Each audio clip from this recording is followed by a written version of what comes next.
East Light and Shining Eyes. Because Shining Eyes and her brother, East Light, were so small, they were not allowed to leave the hospital with their mother. Instead, they were kept warm in a special bed and fed by bottle. Mother and father came every day to sit with them, stroke them, and when they could, they would hold them. Mother and father went home at night and worried about their twins, their first children.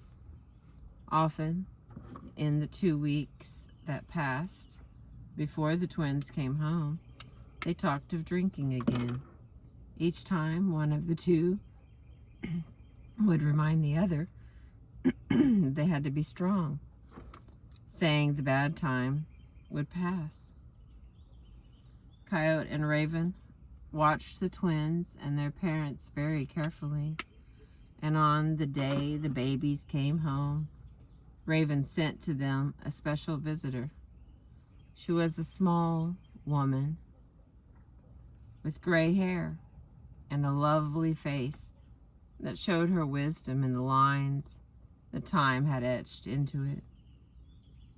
Creator had chosen her to help welcome into the world and keep healthy newborns with special needs. Her name was Watcher Woman. Watcher Woman spoke to Mother Earth. Watcher Woman spoke to Mother and Father in a quiet, calm voice. She praised their decision to become sober and to work to provide a good home for their babies. She talked of how babies born with alcohol in their bodies were often fidgety and small, had problems eating and sleeping, and cried more than other babies.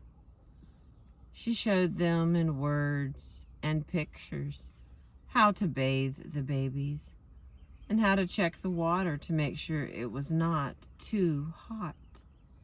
She showed them how to change the twins' diapers, and she showed Mother and Father how to feed them. Watcher Woman told them their babies needed to be fed many times a day, and she showed them how to set up a feeding schedule to follow every day. She told Mother and Father to keep the room where they feed East Light and Shining Eyes dim and quiet, and she showed them how to swaddle the twins to keep the babies feeling warm, safe, and secure. Watcher Woman would come 3 times a week and would be there whenever Mother and Father needed help. She continued to come as the twins grew, and she explained to Mother and Father how the alcohol had made East Light's eyes small and far apart, and the space between his lip and nose long and smooth. She encouraged them to go to meetings and to talk to others in the village who had been through the same experiences. She told them this would help them to stay sober. Mother tried to maintain her sobriety. After a year of seeing the problems her children had, her feelings of guilt, and facing the overwhelming needs of her special children, she began to drink again. By the time her children were 2, she had passed from this world because of her illness.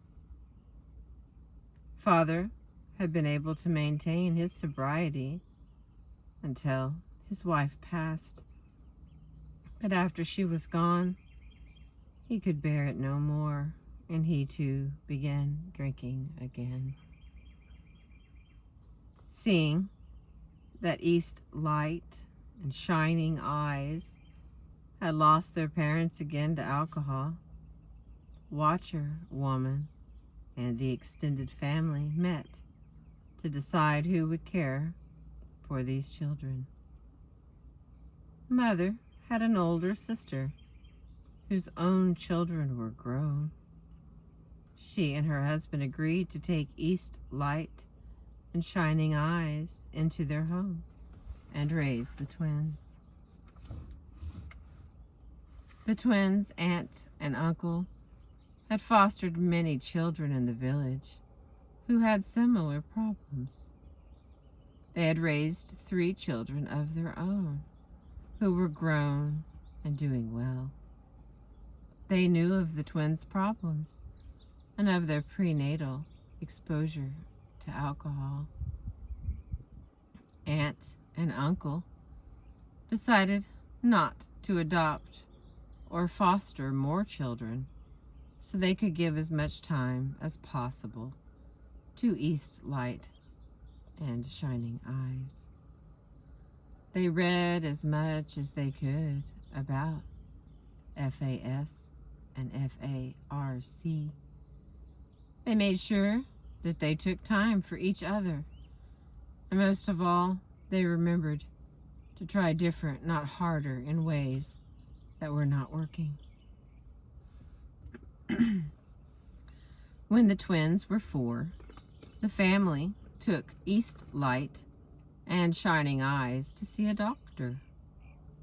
This doctor knew about the problems that babies and children could have from being exposed to alcohol in their mother's womb. He diagnosed East Light as having FAS because of his facial features and because he was smaller than average.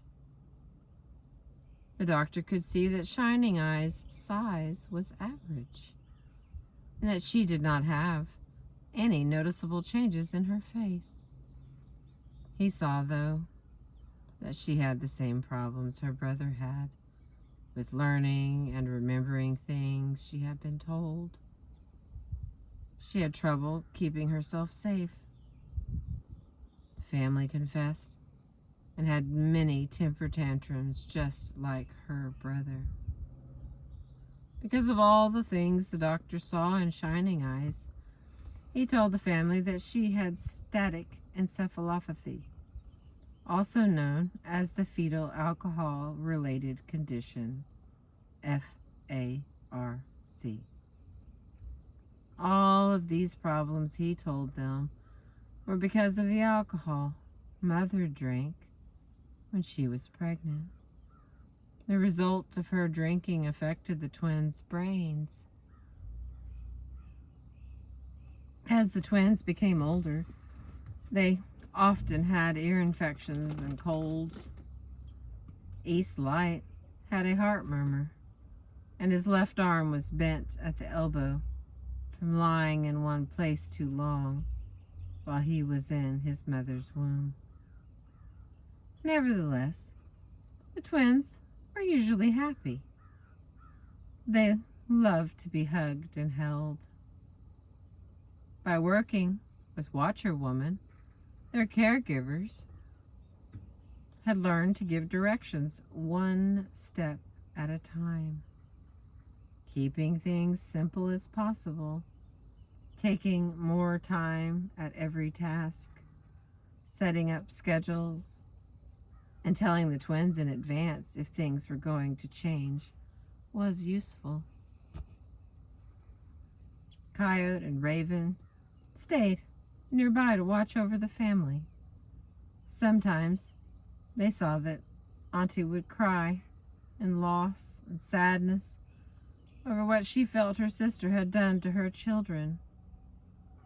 They would follow her at those times as she would hide her feelings from her husband, going into the woods alone to shed her tears.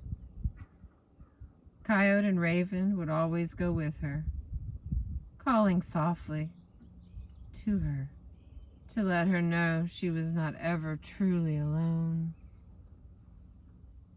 The family worked together in good times and in bad. Soon, the children were old enough to go to preschool and then to the village school. Even if they could not always keep up with the other children, the structure and support East Light and Shining Eyes received from Auntie, Uncle, and Watcher Woman, and because their lives had been made safe and predictable, they were able to do better in school. East Light and Shining Eyes had many skills. They loved to dance and draw and sing. Their aunt and uncle made them costumes and took them to powwows, healing ceremonies, and other events in the village. East Light and Shining Eyes often had trouble understanding limits and rules. However, when the village had dances or dinners, all of the adults and older children helped Shining Eyes and East Light remember the rules by gentle reminders and by showing what was proper behavior. People in the village taught the other children to be accepting, again, by being good role models. In spite of the problems they had, East Light and Shining Eyes were seen as important in the village. They were important for being children and important for being special teachers to help the community remember to take care of all who lived in the village.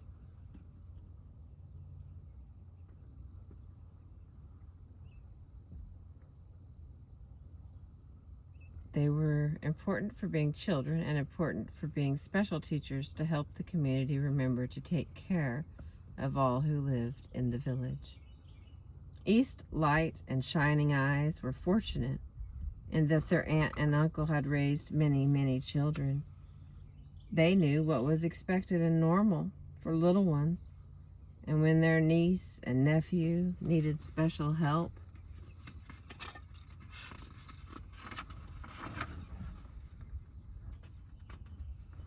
the years passed with good days, warm days, cold days, challenging days. Through each and every night, Watcher Woman and her special helpers, Coyote and Raven, kept close guard over the twins. Watcher Woman sat often with Auntie and Uncle. She listened to their stories and concerns. Often she would ask questions, making Auntie and Uncle think hard, and they would usually come up with choices they had not seen before. Sometimes she would bring news of the twins' father, sad news of his continued illness and drinking. At times, Watcher Woman would have questions herself. At those times, she would ask Raven to return to the clinic where he had learned about the problems of FAS and FARC and what could be done to help East Light and Shining Eyes. Many evenings passed in the tiny, snug house of Watcher Woman, with Coyote warming himself in front of Watcher Woman's fire, and Raven sitting on the back of her chair. He told stories from the clinic and amused the other two with tales of the silliness of the humans living away from the trees and rivers. Coyote and Raven stayed close at hand to the twins, watching as East Light and Shining Eyes grew into childhood. They saw the twins begin to attend the village school and the whole new set of challenges that were brought.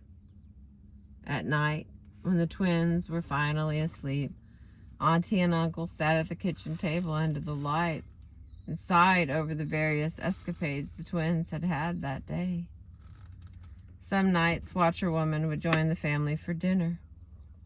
She observed the twins as they spoke of their days, argued with each other, and generally acted as young children do. Both of the twins were still fussy eaters. Eastlight was much smaller than his sister. Both of the children were very busy and needed frequent reminders to eat and how to have good manners. The twins each had chores to do and a checklist schedule that told them what and when to do their tasks. Every time the children succeeded in even the smallest task, Auntie, Uncle, and the Watcherwoman would thank and praise them. Eastlight, in addition to being smaller than his sister, showed more of the facial features associated with FAS. His eyes were small and far apart. The area beneath his nose was long and smooth, and his upper lip was thin. He was often easily frustrated when he did not understand the games the other children were playing. He often threw temper tantrums from the frustration, and only his sister could soothe him, talking to him in a language that was shared only by the twins. Auntie and Uncle remember when the twins were younger, even in preschool, how it appeared as if they were both learning normally. They worried for the twins now that Eastlight and Shining Eyes had started first grade and were expected to learn to read, write, and begin math. It was becoming more obvious that both twins were having difficulties. People made more allowances for Eastlight based on his appearance, but they seemed to overlook Shining Eyes' special needs. They would be more impatient with her when she would fidget, not be able to do a task, or would forget a direction. Both twins, despite the differences in their size and physical appearance, were impulsive, touchy, easily distracted, and had problems recognizing others' personal boundaries. They were friendly and outgoing, verbal and sweet, and now these characteristics that had once endeared them to others were a source of concern and rejection. They were able to get along with younger children, but had trouble with children their own age. Auntie and Uncle saw this was happening and often went with Watcherwoman to the school to meet with the teacher. A schedule similar to the one used at home was used at school. This allowed Eastlight and Shining Eyes to have a sense of control over their lives. Structure and support were consistent between school and home due to Auntie, Uncle, Watcherwoman, and the twins' teacher all working together. Special efforts were made to teach the twins in more visual, concrete, tactile ways, showing and working with the children, not just telling them what to do. These things helped, but despite special interventions, Eastlight and Shining Eyes still had difficulties with their memories, learning, and getting along with the other children in their classes.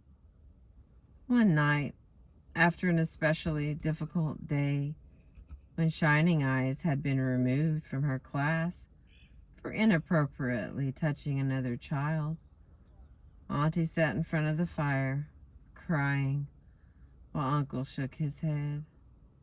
They had spoken to Shining Eyes over and over about right and wrong touching. She never seemed to remember the rules. She was asked again and again if anyone had touched her.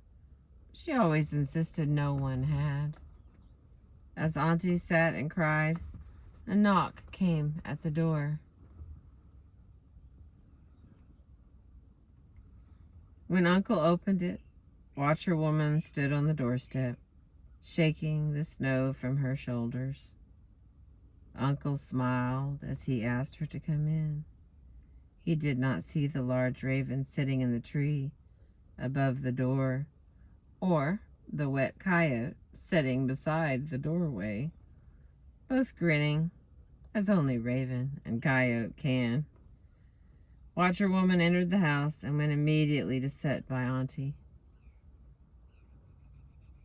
"How is it," Auntie asked, "that you always know when I need you?" "Oh," replied Watcher-woman, "I have my ways." She laughed. She thought of Raven and Coyote waiting outside. "Now, let's put our heads together and see what we can do for the little ones sleeping in the next room."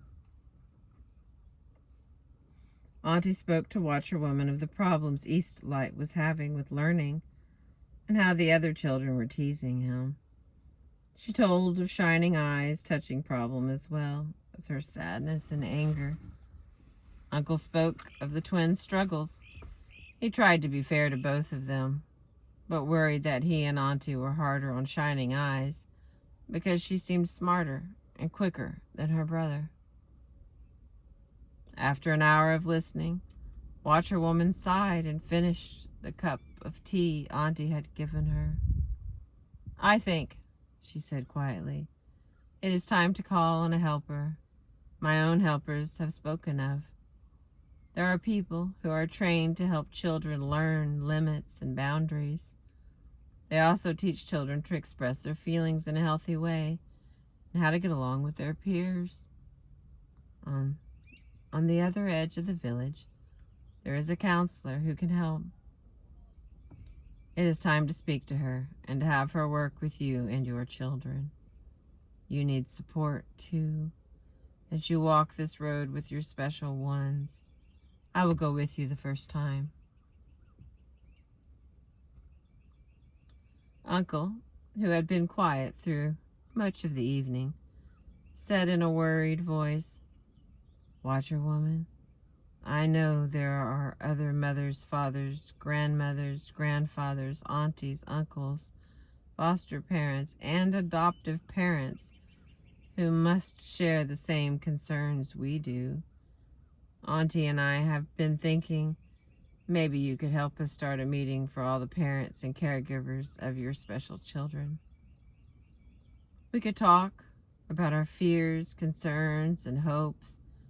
We could even talk about our successes. What do you think?" "I think it is a wonderful idea. I know of many parents and caregivers who face the same challenges and joys as the two of you. I will let others in the village know, and I encourage you to spread the word. If you like, we can meet in my tiny house. Now the time has come for me to leave. As always, send your prayers to Grandfather, our Creator. He will help, as will I." With those words, Watcher-woman stood to leave. In the next room, quietly, so that her auntie, uncle, and Watcher-woman did not hear, a tiny voice spoke. "Grandfather, Creator, please, please, please, help me to be a better niece, a better sister. I don't know why I touch those children. I get an idea in my head and I can't get it out. I feel angry because Auntie and Uncle pay more attention to Eastlight. Please help me to be good when we see the counselor. Thank you, Creator, and good night." In the next room, her brother Eastlight slept soundly, dreaming of howling coyotes and calling ravens. Outside, Watcher-woman walked with Coyote and Raven through the snow, quiet woods. Once in her tiny home, Watcher-woman climbed into her bed piled high with quilts. Raven sat himself on her bedpost and Coyote curled up on the rug beside the bed. Soon all three were snoring, smiling as they dreamed. That night, Auntie and Uncle sat up for a while and talked more. Finally, their light went out, and they too went to bed. Their dreams were of their nephew and niece running through the fields, growing up and having healthy families of their own. Life went along fairly smoothly.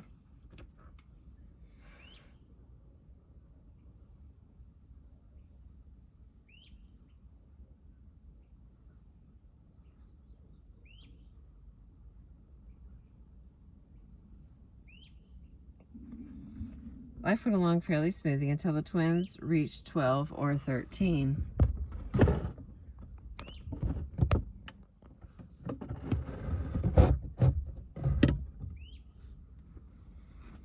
East Light, who was much smaller than his twin and whose face looked different, was recognized as having problems. People were more protective of him and made fewer demands on him. Shining Eyes, on the other hand, grew taller and slender. She always had lots of friends, but her friendships never seemed to last long. She often accused Auntie and Uncle of not being fair. She said they were easier on East Light. Auntie, Uncle, and Watcher Woman explained over and over the problems East Light had. Shining Eyes got so angry, she ran away. Coyote and Raven kept a close eye on Shining Eyes. They told Watcher Woman where Shining Eyes had gone and the problems she was having. Shining Eyes was drinking and going with older boys and men. She would not go to school and finally stopped coming home altogether. One cold night, so similar to the night of her birth, Coyote and Raven found Shining Eyes drunk and nearly frozen to death. They howled and called for Watcher Woman to come and help. She came to where Shining Eyes lay and carried her back to the warm cabin. The next morning, Auntie and Uncle and East Light went to bring Shining Eyes home. East Light had been very frightened. He was scared he would never see his sister again. As she saw how worried her family was, Shining Eyes began to cry. She felt sad for all the trouble she had been. Repeatedly, Auntie and Uncle told Shining Eyes how they loved her. The family went home, and as they went, Coyote, Raven, and Watcher Woman looked at each other in concern. The three of them knew a secret. Shining Eyes was with child. The child she carried had also been bathed in alcohol. It seemed another generation might carry the mark of damage from alcohol. Time passed, and Shining Eyes' secret was no longer hidden. She, after that fearful night in the woods, had stayed close to Auntie and Uncle. She refused to tell what had happened that night. She refused to say who the father of her child was. East Light, a happy youth, was going to a special school. Every day, he tried to get his sister to go with him. She would not go outside and had terrible dreams at night. Watcher Woman came to talk and heal Shining Eyes. East Light, despite his learning problems, was a spiritual person. Each time Watcher Woman came to help his sister, East Light acted as her helper. Auntie and Uncle marveled at his healing skills.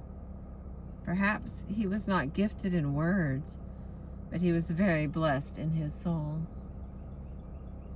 The day came when Shining Eyes gave birth to a baby girl.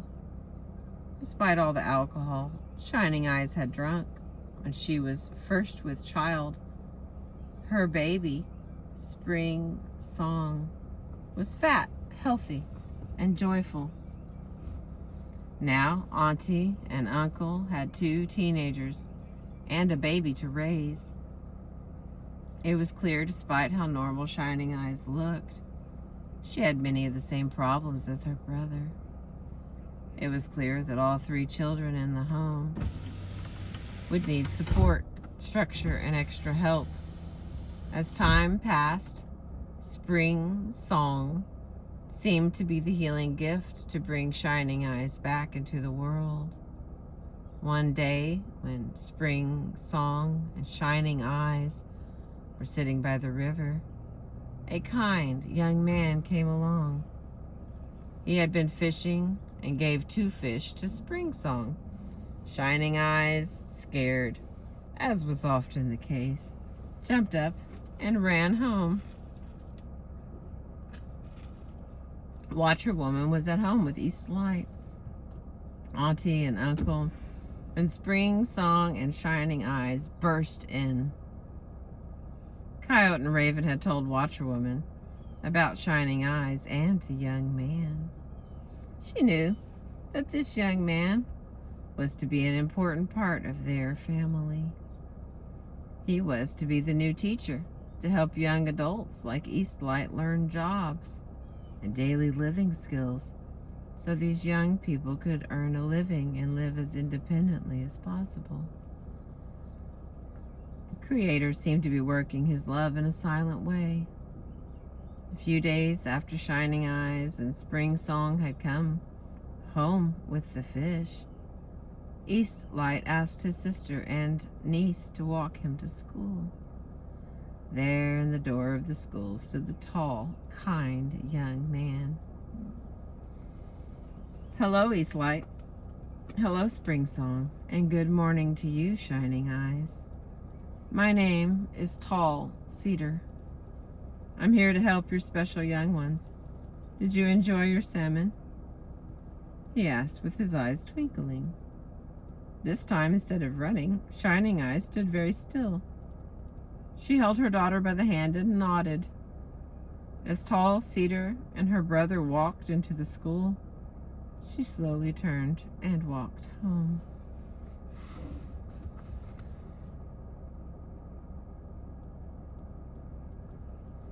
Once at home, Shining Eyes told Auntie that she was going back to school.